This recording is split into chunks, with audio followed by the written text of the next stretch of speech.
النهارده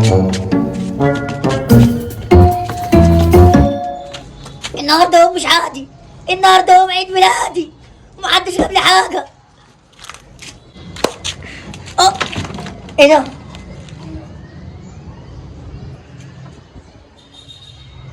شكرا يا رب، محدش جاب لي حاجة خالص. فجأة الاقي دبدوب عادي كده على الكرسي